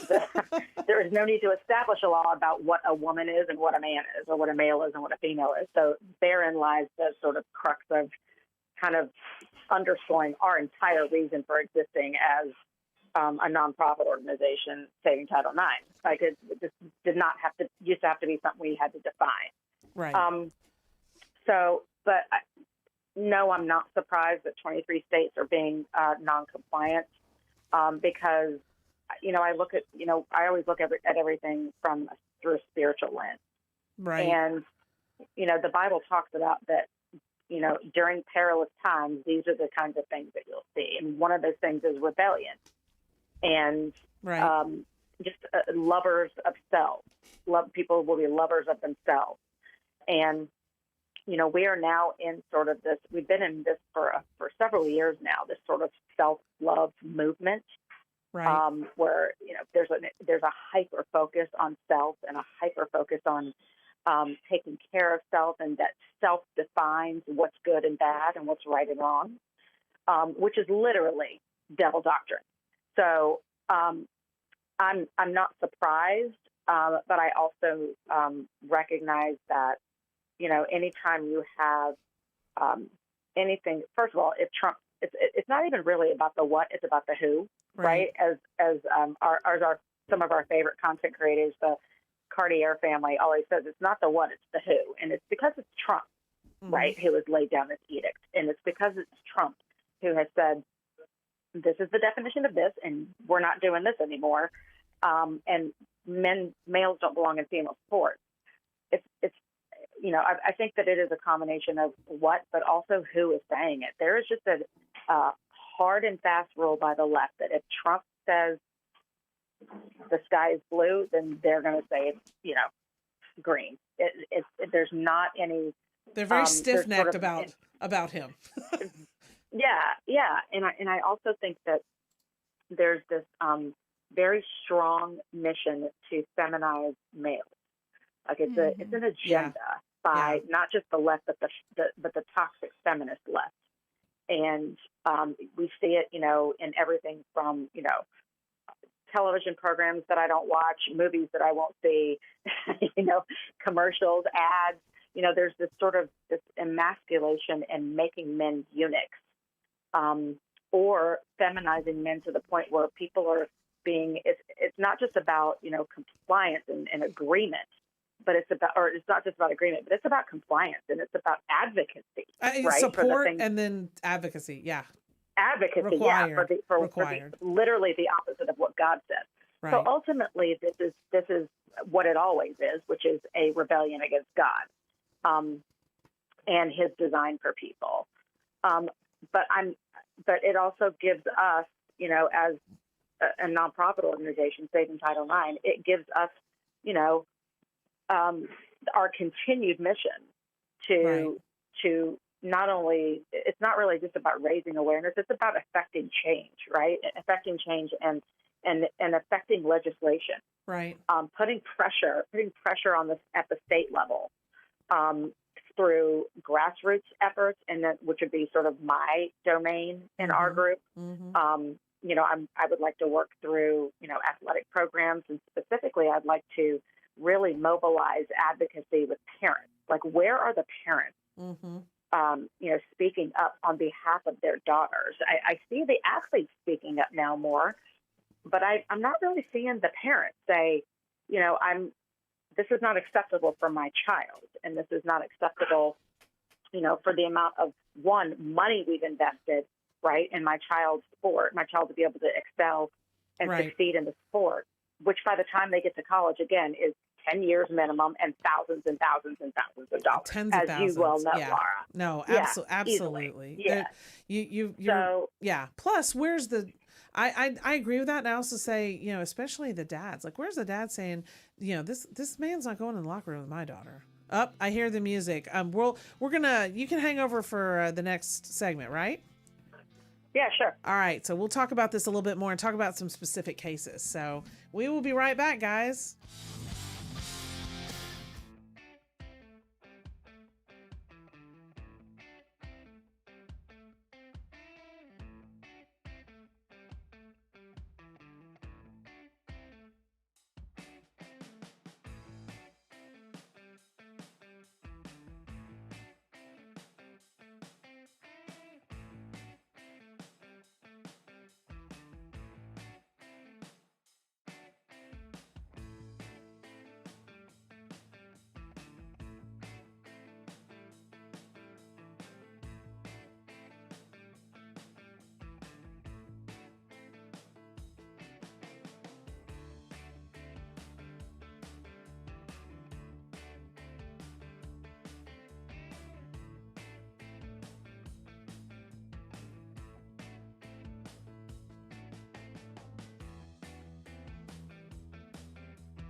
Hey, all you Rightside ruffians out there, you are listening to Rightside Radio, solid conservative, just plain right.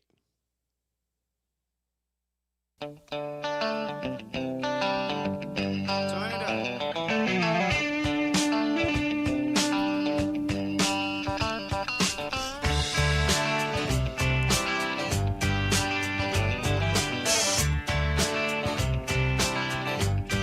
And we're back. Love that song. It's a good That's one. the state anthem, isn't it? Yes, it is. I think people put their hand over their heart when they hear it. You know, pull over. I bet if you polled high school kids, more would know that song than the national anthem in our state. Guaranteed. Guaranteed. So we've been having a great conversation about saving Title IX. Before we jump into that, I do want to read Shag Nasty, which is a very interesting name. Yes. The Atheist. Phil chose that name, by the way. Oh, texted, whatever happened to locking Hillary up over that email server? LOL. I'm down still, for it. I'm down for it. I'm willing to still lock her up for that. Hey, I bet Pam Bondi might go after her. 100%. It's still illegal what she did. Yeah. Cash Patel would. And yeah, I think so. And he mentioned something about that Hegseth is incompetent, and he's just I don't know. I think that I'd rather look at Pete Hegseth than man. what was his name? Austin. Yeah, please. Yeah. Lloyd Austin. Yeah, there you go, Lloyd Austin. I will take Pete Hegseth any day of the week over that. So many times. Yeah, he's a good looking man. I'll give him that. So we were talking with my bestie D and we got her back on the line. Are you there? What's up? Yeah, we're sitting there talking about Pete and how easy on the eyes he is. Yes, he is. But I also heard you mention Bondi, and I had some not nice things to say about her. I don't think it made any. She's better than Merrick Garland, though. Well, yeah. Like, I mean, she's. Well, I mean, so is my 3-year-old toddler nephew. I mean, I don't know what to say. I mean, it's not a fair comparison. She spends way more time on Fox News doing interviews than she does actually making, doing things effectively while she's busy, blasting what she's going to be revealing, and it's just redacted nonsense. So, yeah, I give her a D- so far. She got to step up her game. She's been fooled a bit, I think, by some bad actors on this information. I personally think that she's put in a position to not be fooled, though. I agree. This is why we needed Matt Gaetz. Matt Gaetz would have been so much better.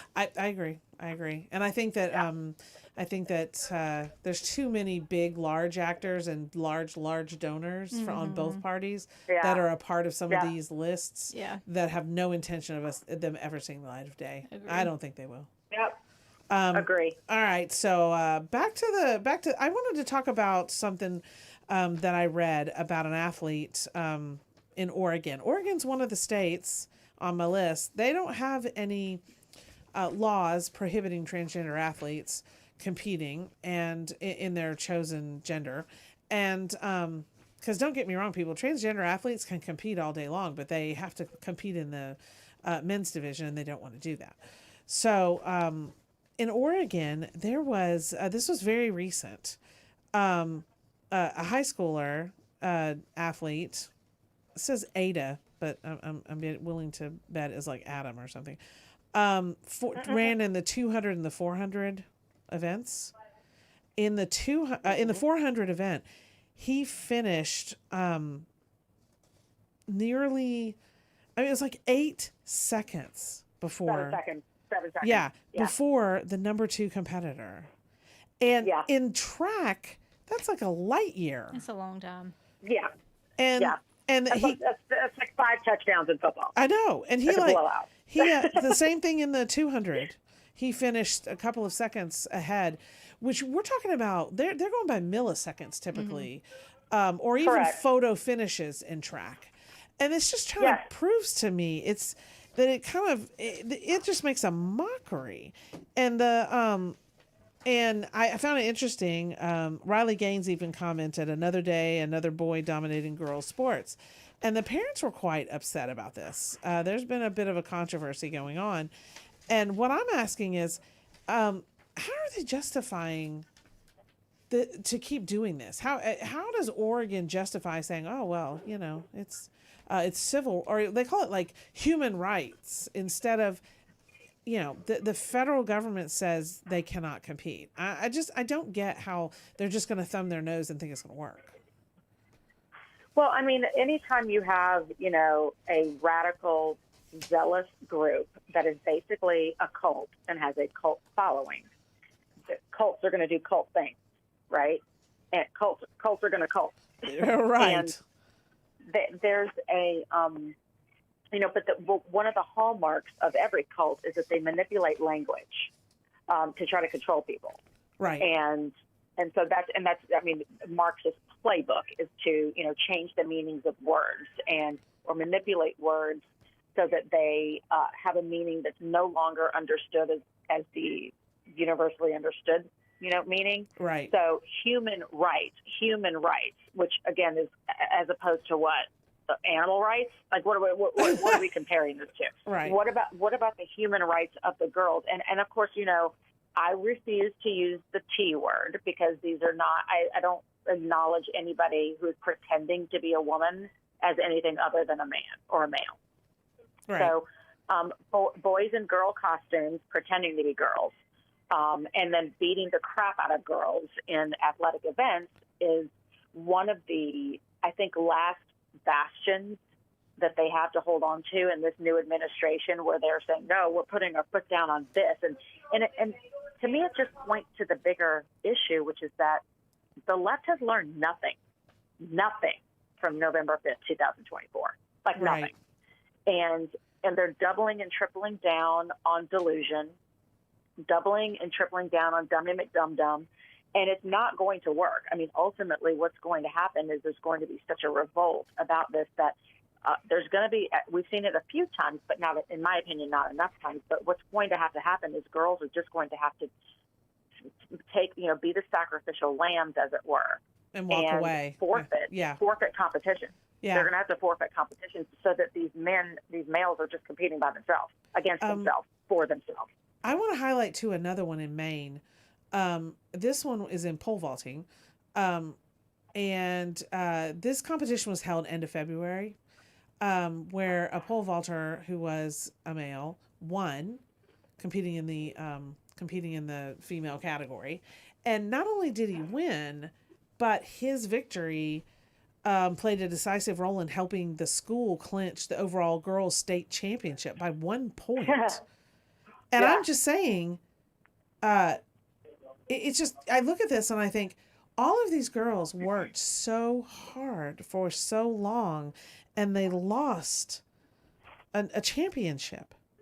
And I look at this and I think this is just, you're ripping trophies out of girls' and women's hands. You're literally going over and taking them away. Well, and not just trophies, but opportunities and scholarships and, and the opportunity to advance in their sport and to be recognized as champions in their sport and recognized as, excelling in their sport. But I bring it back to your original question, which is when does the conversation about human rights end? Does it end just with males who are pretending to be females and competing against them in sports? Is that where that conversation ends, or does it extend also to the females? Aren't they human also?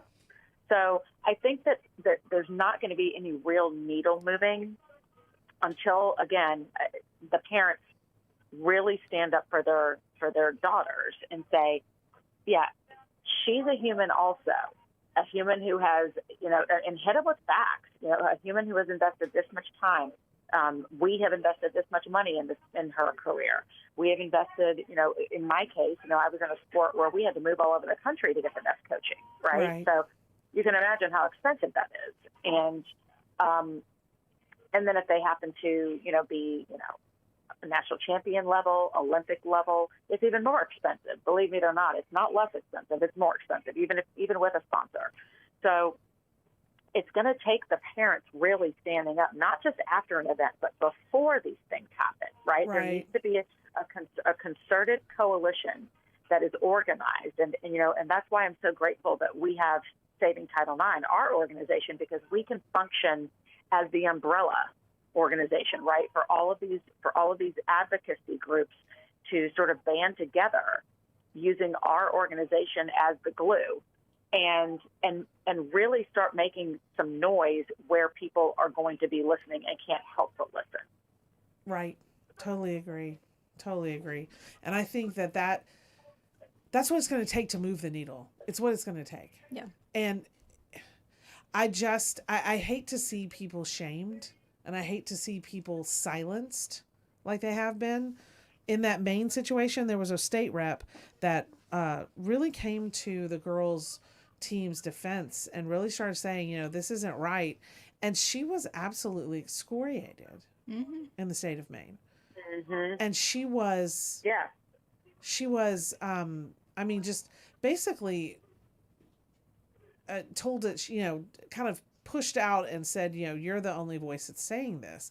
And I find that just really disconcerting. It's the gaslight. It's the ultimate gaslight. Yeah, because that's not what the parents That's the feel. other tactic. Yeah.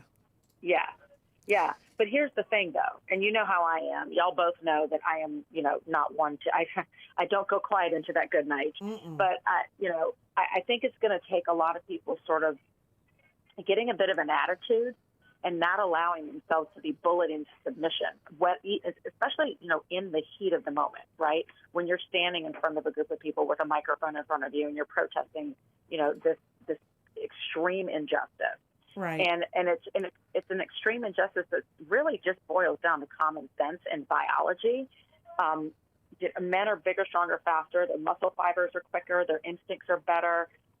They have a completely different, timing with the twitch of their muscles. I mean, we could go on and on and on about the biological differences where men are advantaged over women. I don't care what the sport is. And but people sort of get subdued because of the shock value of being yelled at. And my thing is yell back. Like, don't stand your ground and be so well prepared that it doesn't matter what's thrown at you, which is always a proved talking point, right? It's always the same armchair rhetoric. It's always the same professional victim junk that they throw at everybody who has any objection to their wackadoodle agenda. That sounds like Kareem. Yeah, it does. I was thinking the same thing. We had a caller earlier, and I don't know if you heard it. I don't know how long you've been on, but named Kareem, who really tried to go at us. And you know how I feel, saying it loud, don't make it right. And he was trying to be loud and a loud, fast talker, and we gave it back to him as hard as he was trying to give it. And that's what you have to. Yeah, he was loud and wrong. Yeah. And that's what and that's what everybody has to do, is to call out the loud and wrong. But actually, we got to take a break. What does every bully do? Yes. What does every bully do when you push back? They retreat. Exactly. All right, we have got to go to a break. Thank you so much for coming on with us. Thanks, Dee. Absolutely, I loved it. All right. Loved hanging out with y'all as usual. Of course. All right, we will be right back, everyone.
And we're back. This is Lee from Huntsville and Emily Jones. We are excited to be sitting in the Rightside Radio seat covering for Phil Williams, where we're solid conservative and just plain right. I wanted to read a couple of texts. Let's see. We've got Brian from Huntsville. These trans boys and women's sports are predators, not protectors. Their fathers need to help adjust that.